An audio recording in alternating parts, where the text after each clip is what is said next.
नमस्कार साथियों। जी फायर के कुछ लेटेस्ट अपडेटेड इंफॉर्मेशन में आइए जानते हैं। अदालत में दरिंदे संजय राय के बयान से साफ हो गया है कि कोलकाता अस्पताल रेप कांड में एक से ज्यादा लोग शामिल थे। दरिंदे संजय ने गलती से एक ऐसा बयान दे दिया है जिससे साफ हो गया है कि इस कांड में वह अकेले नहीं था। अब सीबीआई का शक हकीकत में बदलने लगा है। 10 दिन बाद अब यह साफ होने लगा है कि महिला के साथ दरिंदगी में तकरीबन 7 लोग शामिल थे। एक भयंकर खुलासे में बताया गया कि करीब 7 लोगों ने शराब पी, फिर उन्होंने पीड़िता के हाथ कसकर पकड़े, उसे मारा पीटा और उसके साथ बलात्कार किया। खुलासे में यह भी दावा किया गया कि उन 7 लोगों में से 2 ने महिला के टांग पकड़कर जरासंध की तरह अलग कर दिया, फिर संजय को बुलाया। लेकिन यह तो कुछ भी नहीं, आगे ऐसे ऐसे खुलासे हुए हैं। इसके बाद यह साफ हो गया है कि यह काम अकेले संजय का नहीं था, बल्कि इसमें कई लोग शामिल हैं। अब प्रिंसिपल समेत 7 लोगों का बचाना नामुमकिन है। सब कुछ जानेंगे विस्तार से, लेकिन आगे बढ़ने से पहले आप सभी के लाइक और कमेंट के लिए शुक्रिया। इस वीडियो के लिए एम करते हैं 10,000 लाइक्स। दरअसल अदालत में दरिंदे संजय ने वह कबूल कर लिया है जिसके इंतजार में पूरा भारत मुंह लटकाए खड़ा था। पूरे भारत को यह पता था कि यह काम एक बंदे का नहीं है। यह संदेश अब हकीकत में बदलता दिख रहा है कि इस बलात्कार कांड में कोई एक नहीं बल्कि तकरीबन 7 लोग शामिल हैं और यह पूरी तरह से प्लान्ड मर्डर है। इसी कारण सीबीआई फुल एक्शन में है और कोलकाता के रेप मर्डर केस में 7 आरोपियों का पॉलीग्राफी टेस्ट शुरू हो गया है। उधर सीबीआई के अनुसार बिना दरवाजे वाले सेमिनार हॉल में बलात्कार हुआ और किसी को चीख सुनाई क्यों नहीं दी। अब सीबीआई यह जानने की कोशिश कर रही है कि अपराध को बिना किसी बाधा के कैसे अंजाम दिया गया। क्या कोई व्यक्ति हॉल के बाहर निगरानी कर रहा था? सीबीआई यह भी देख रही है कि सेमिनार हॉल से कोई चीख या शोर क्यों नहीं सुनाई दिया। इन सभी तथ्यों से यही साफ होता है कि महिला के साथ दरिंदगी सेमिनार हॉल में नहीं बल्कि कहीं और की गई थी। उन्हें किसी और रूम में जमकर मारा पीटा गया था और फिर हत्या के बाद उन्हें सेमिनार हॉल में लाकर रख दिया गया, जिसके बाद उनके शव को दरिंदे संजय के हवाले कर दिया गया। लेकिन अब संजय ने जो बयान दिया है उससे साफ हो रहा है कि वह अकेले नहीं था बल्कि इसमें कई लोग शामिल थे। अदालत में दिए गए संजय के बयान को तो जानेंगे, लेकिन उससे पहले सबसे भयंकर खुलासे को देखते हैं जिसमें 7 लोगों के शामिल होने का दावा किया जा रहा है। दरअसल सोशल मीडिया पर एक पोस्ट में दावा किया गया है कि कोलकाता के आरजी कर मेडिकल कॉलेज अस्पताल में हुई महिला डॉक्टर की हत्या संजय रॉय ने नहीं बल्कि अस्पताल के 7 ट्रेनी डॉक्टरों ने की थी। मेरी बात जरा ध्यान से सुनिए, फिर अंत में सब कुछ क्लियर कर दूंगा।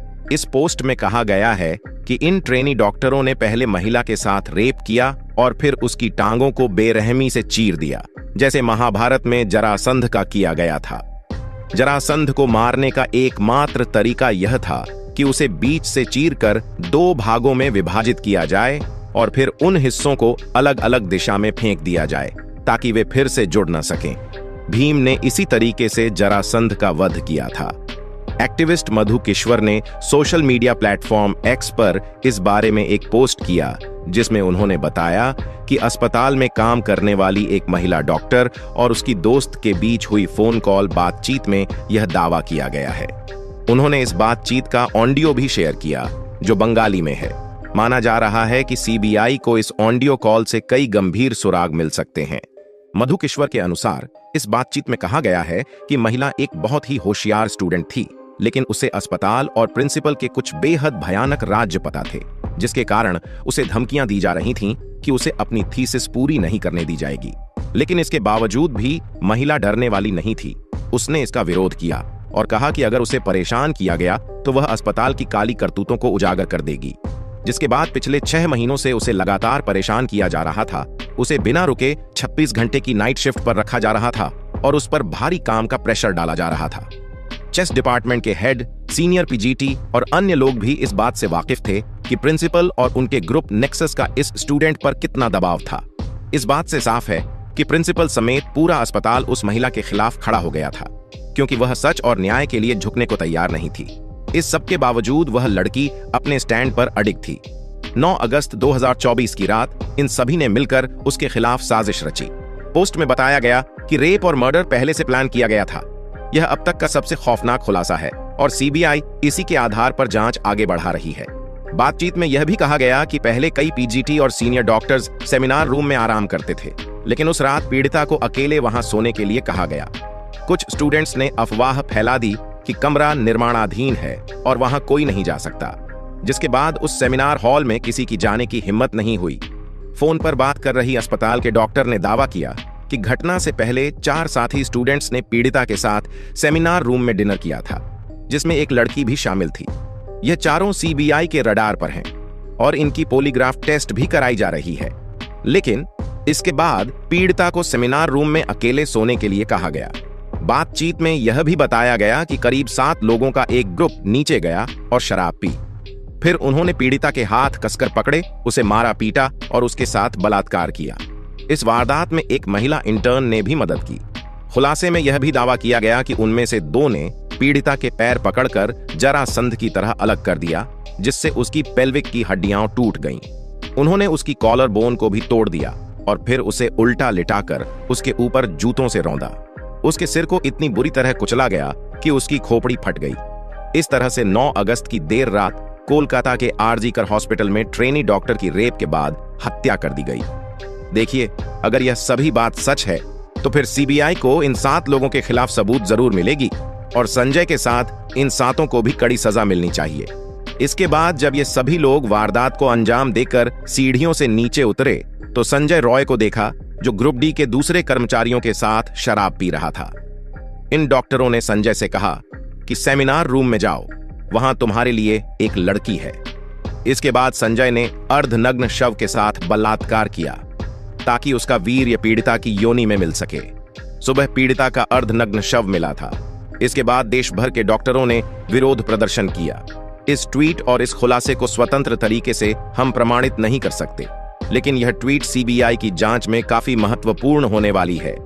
माना जा रहा है कि सीबीआई ने भी 7 लोगों को रडार पर लिया हुआ है। कोलकाता के रेप मर्डर केस में 7 आरोपियों का पॉलीग्राफी टेस्ट शुरू हो गया है।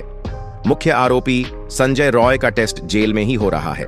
इसके अलावा सीबीआई ने आरजीकर मेडिकल कॉलेज के पूर्व प्रिंसिपल डो संदीप घोष, 4 डॉक्टर जो वारदात की रात पीड़िता के साथ थे, और एक वॉलेंटियर से भी पूछताछ कर रही है। इन सभी का पॉलीग्राफ टेस्ट सीबीआई के कोलकाता ऑफिस में हो रहा है। 8 अगस्त की रात इन डॉक्टरों में से कुछ ने पीड़िता के साथ डिनर किया था। फिलहाल सीबीआई इन सभी से गहराई से पूछताछ कर रही है, लेकिन अदालत में आरोपी संजय ने एक बयान देकर सभी को हैरान कर दिया है। दरअसल 23 अगस्त को सियालदह कोर्ट ने संजय को 14 दिन की न्यायिक हिरासत में भेजा। इसी सुनवाई के दौरान संजय पॉलीग्राफी टेस्ट के लिए भी तैयार हुआ था। मजिस्ट्रेट ने संजय से पूछा था कि वह पॉलीग्राफी टेस्ट के लिए क्यों तैयार हुआ। इसे लेकर संजय ने कहा, पॉलीग्राफी टेस्ट से साबित होगा कि मैं निर्दोष हूं, मुझे फंसाया जा रहा है। संजय के इस बयान ने बवाल खड़ा कर दिया है, क्योंकि वह खुद को निर्दोष बता रहा है। इसका मतलब साफ है कि इस कांड में कई लोग शामिल हैं। इसी कारण सीबीआई फुल एक्शन मोड में आ चुकी है। सीबीआई का मकसद इन कर्मचारियों के बयानों को जांचना है, क्योंकि बाकी मेडिकल रिपोर्ट्स जैसे पीड़िता के शरीर से लिए गए DNA, vaginal swab, PM blood उन्हें सीधे तौर पर घटना से जोड़ने में नाकाम रही हैं। सीबीआई जानना चाहती है कि क्या इन चारों डॉक्टरों ने सबूतों के साथ कोई छेड़छाड़ की थी या फिर वे किसी बड़े षड्यंत्र का हिस्सा थे, क्योंकि पोस्टमार्टम रिपोर्ट इधर उधर करने में प्रिंसिपल समेत यह सभी लोग बेहद माहिर थे। इस कारण सीबीआई इस घटना को कई एंगल से जांच कर रही है। आरजीकर अस्पताल के पूर्व प्रिंसिपल संदीप घोष से आज लगातार 9वें दिन पूछताछ हो रही है। सीबीआई की टीम ने घोष से अब तक करीब 100 घंटे की पूछताछ कर ली है, लेकिन अब तक उनके जवाबों से संतुष्ट नहीं है, क्योंकि वह बार बार अपने बयान बदल रहा है। इससे साफ हो जाता है कि इस कांड में उसका बड़ा हाथ है। सीबीआई अब तक ट्रेनी डॉक्टर के रेप मर्डर केस में 73 लोगों से पूछताछ कर चुकी है, लेकिन सिर्फ 7 लोगों पर ही सीबीआई की नजर टिकी हुई है। सीबीआई यह भी पता लगाने की कोशिश कर रही है कि क्या सेमिनार हॉल के बाहर कोई और व्यक्ति तैनात था। इसके लिए सीसीटीवी फुटेज की गहराई से जांच की जा रही है। अधिकारी यह भी देख रहे हैं कि जब घटना हुई तो सेमिनार हॉल के अंदर से कोई आवाज क्यों नहीं सुनाई दी। सीबीआई के अनुसार अस्पताल के सेमिनार हॉल के दरवाजे की चिटकनी कुछ दिनों से टूटी हुई थी और यह बात सबको पता थी। इसी कारण जब डॉक्टर रात 2 से 3 बजे के बीच हॉल में गईं तो दरवाजा बंद नहीं कर पाईं। एक ड्यूटी डॉक्टर ने उन्हें सोते हुए भी देखा था। अब सीबीआई यह जानने की कोशिश कर रही है कि अपराध को बिना किसी बाधा के कैसे अंजाम दिया गया। क्या कोई व्यक्ति हॉल के बाहर निगरानी कर रहा था? सीबीआई यह भी देख रही है कि सेमिनार हॉल से कोई चीख या शोर क्यों नहीं सुनाई दिया। आप इस तस्वीर को देखिए। इसी अस्पताल के दूसरे मंजिल पर सेमिनार हॉल में वारदात को अंजाम दिया गया था। अगर सेमिनार हॉल में दरवाजा नहीं था तो फिर महिला की चीख बाहर सड़क तक आनी चाहिए थी, लेकिन ऐसा नहीं हुआ। इसी कारण संदेश बढ़ता जा रहा है और इसमें कई लोग शामिल हो सकते हैं। इस रिपोर्ट में अभी कई खुलासे हो रहे हैं, जिसे लेकर हम जल्द ही आपके सामने एक नई वीडियो लाएंगे। इस वीडियो में फिलहाल इतना ही। आप देख रहे थे जी फायर। कल फिर मिलेंगे। धन्यवाद।